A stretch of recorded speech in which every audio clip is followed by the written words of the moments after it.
Добро пожаловать на нашу программу Clapback с Джули Рогински, где мы защищаем Твиттера от всех людей, которые нам присылают ужасные вещи каждый день.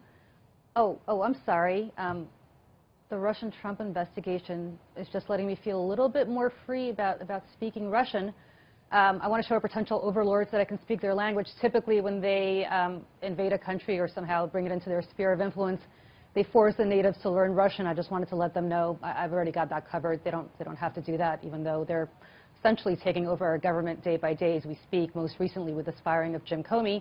I say that also because former National Security Advisor Mike Flynn has found himself the subject of a federal subpoena, and his ties to Russia are being scrutinized by the FBI and Congress as part of a wider investigation into claims the Kremlin worked to tip the election in favor of Donald Trump. Oh, and by the way, it just apparently convened a grand jury to probe into those Russian ties.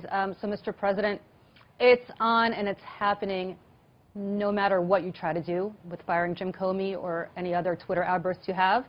And speaking of Donald, when he met with the top Russian officials in the Oval Office yesterday, and let's just point out, the day after he fired Jim Comey, he had the Russian ambassador and Sergei Lavrov, the Russian foreign minister, in the Oval Office, in the inner sanctum. He blocked American reporters from witnessing the moment. You know how we know those pictures got out?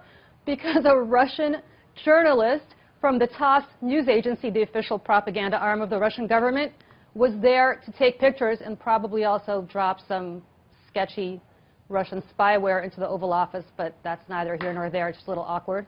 So I tweeted about it. Good Lord, it's like second semester senior year when you pretend to even stop caring, except we're not even 6 months into the first term.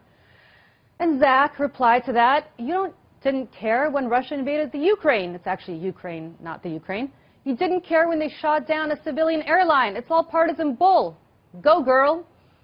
Well, actually, Zach, I did care. Apparently, you had the TV on mute for the last 10 years because every time the Russians did anything egregious, which happens all the time, whether it's invading Georgia, annexing Crimea, shooting down airplanes, killing former spies in Britain, killing freedom fighters and journalists in Moscow. Yeah, I spoke out about it every day and criticized the previous administration for it.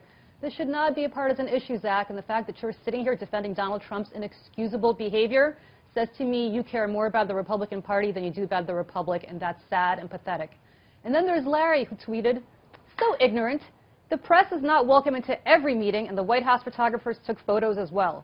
You're fishing as usual. No, actually, the photographers that took the photos, as I said, were Russian photographers, and the press is not invited into every meeting unless apparently it's Russian press that follows the Russian foreign minister around, and also the Russian ambassador, who, by the way, as you recall, got a bunch of people in the Trump administration into a lot of trouble when he met with them, including Mike Flynn, including Jeff Sessions, who had to recuse himself from investigations into Russia, although apparently not so much since he was involved in the firing of Jim Comey, and even poor princeling Jared Kushner, who met with him and failed to disclose that also.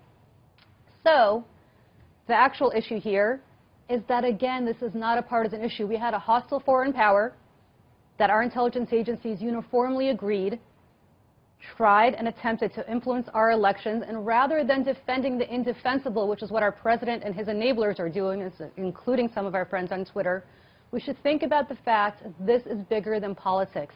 This is bigger than the Republican Party. This is bigger than the midterm elections. This is about the integrity of our democracy. So, for our overlords in Russia, and especially to Volodya from Leningrad, наша демократия сильнее, чем вы не победите. And for everyone else watching, I'm Джули Рогински with Fox News.